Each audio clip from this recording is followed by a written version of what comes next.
Let me just hit you with the Tom Brady statement this past week here that there's a lot of mediocrity in football right now.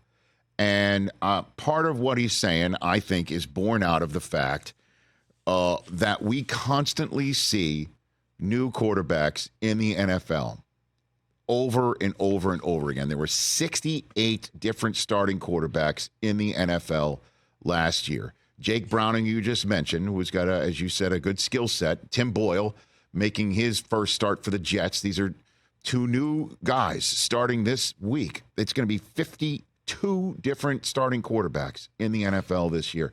I kind of feel like you are not only getting kids ready to be starters, maybe in the pros, but you're getting backups ready because the kids are the backups now. It's not like folks like you don't really exist in the NFL anymore from your playing career, with what I'm saying. So why is this happening? What's your 2 cents on why we're seeing this churn right now? And so many unready, if you will, green quarterbacks are getting in games in situations where teams need them to win playoff position contests. Jordan. Well, I think Brady kind of referenced it. I don't have the quote memorized, but it was something around the lack of development. Yeah. And he was, I think, probably saying across the board, but certainly just on the quarterback side of things.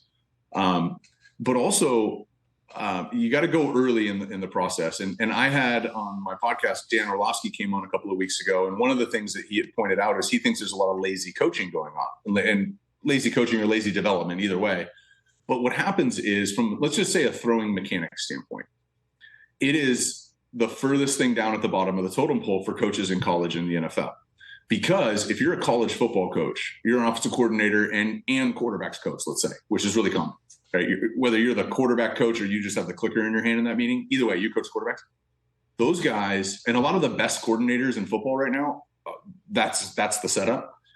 If you write down the list of everything that offensive coordinator in college needs to do over the course of a week, regardless of what time of year it is, fundamental mechanics of the quarterback is really far down the list. It's why there's an industry for guys like me. Because if they have an additional hour, they're going to go watch tape, or they're going to DM a recruit, or they're going to do some media. Like, there's so much on their plate. And then they have constraints. It's not all their fault. They have constraints over how much time they can spend because of the CBA, because of the rules in the NFL, the 20-hour rule. So they're limited on time, handcuffed, so to speak.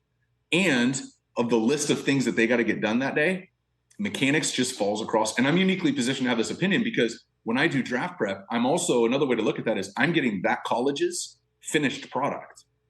And this draft class all have worked with a quarterback from the 50th college and several schools multiple times. I've had the last couple Clemson quarterbacks.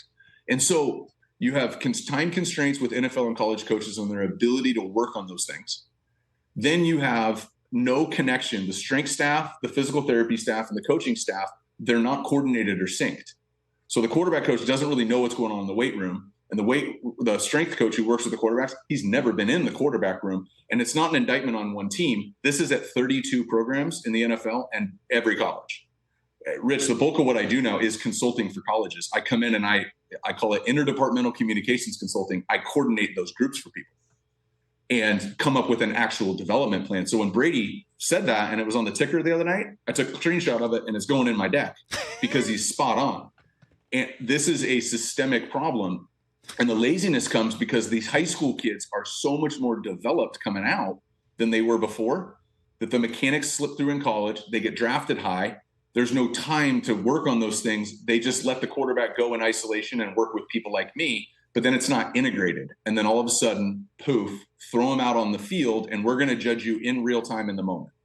So it's a systemic problem. It's not an indictment on the coaches or any one person. It's an old way of thinking. And I think we're starting to I certainly am, have a revolution in terms of how we're looking at quarterback development. Well, I'll tell you what, if I'm an owner in the league, I want to handle this problem. I've got a big meeting coming up in 2 weeks. What do you got? What do you got?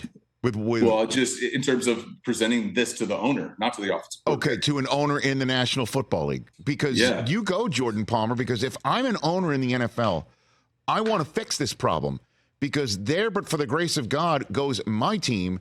And the way the cap is working, I'm not going to, pay a veteran to sit there. I'll just bring in a kid and hope he's ready, if I get there.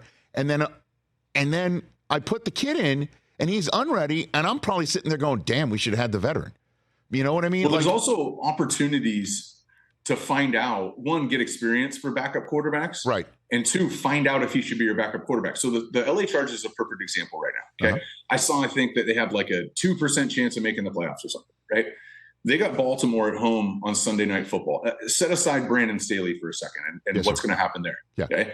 But let's say they, as they probably will, get beat by Baltimore. So now they're statistically removed from the playoffs. If I'm the Chargers, I need to figure out if Easton Stick is good or not, more than I need to win 2 more games. So let alone Justin Herbert's hurt. So one of the key decisions that I would, if I was sitting there talking to an owner, what I would say is, you got 4, 5, 3, however many games left are at that point. This is a good opportunity to see if you should remain, if Easton Stick should be your backup, or if you should address this elsewhere. And it's not, I don't, if you ask me if I thought Easton Stick was good, I don't know. He's only played in the preseason. But you got a really good roster, one of the best quarterbacks in the NFL. I would use this season, not OTAs, to see if this guy should be my backup, if I should extend him or if we should move on. And so I don't think teams do a good enough job of taking advantage of getting a guy meaningful reps. Right. At the end of the game, I mean, I can go 3. I went 3 for 4 at the end of the game when we were getting smoked, but that doesn't mean I can start. And so I think teams whiff on opportunities to evaluate and get reps, meaningful reps. I got it. I hear you, Jordan, but the NFL should not have December. The product doesn't get better, right? If the Chargers are taking on a team, let's just use this as an example. I love this conversation. See, again, the Chargers have Buffalo, week 16 at home. And you're a team like Cincinnati, and you gotta get past Buffalo, or because you're trying to get past Buffalo. Buffalo's trying to get a playoff spot. And in this game, now they got to deal with Easton Stick instead of Justin Herbert. How does that make this product less mediocre? You know what I mean? Like the league should not be in a position of using actual regular season games at the ends of seasons to evaluate kids. Like maybe there's a spring league. You put money in a spring league. I'm not saying create another NFL Europe, because I know scouts don't want to and teams don't want to fly across the Atlantic to see their prospects. I don't know, the USFL, XFL, all that stuff. Like, let's go. Like, that's the way to do it, isn't it, Jordan? Well, and I'm the executive director of quarterback development for the XFL. And look at us. Potentially both. There's a potential merger with the USFL. And I think it's, I could talk on and on about how great of a job they did there. But if I want to know, and we're just, again, talking about Easton Stick here. Yeah. If I want to know that I can lose Justin Herbert and we're good, there's only one way to find that out. And that's starting an NFL game. So I hear you on the level of play, but they do this anyways. I've been on like a 2-14 team before. That rookie 6th-round pick linebacker is starting the last 3 weeks. They got to see if he's good or not. Right. And even with, we saw it happen in Arizona. So the trade deadline came, they shipped Josh Dobbs to Minnesota. We all know that, right?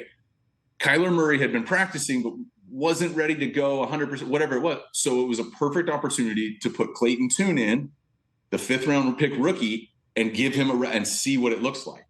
And so teams do this. I just think they need to have a focus on this season. At what point are we going to find out if our 2 is worthy of being a 2, and how are we going to get him reps that are relevant for games? And then there's teams where, no, guys played a lot. Like Josh Allen's backup, my co-host, Kyle Allen, I don't know, he's got like 20-something starts. They know what he is, And then there's really good backups where we know what that guy is. I know what Jameis Winston is if he goes in the game in New Orleans. I don't need to evaluate that.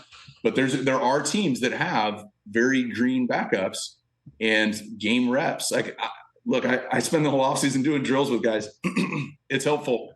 But if you want to get good at quarterback, you need to play. Catch the Rich Eisen Show every single day on the Roku channel, 12 to 3 Eastern, for free.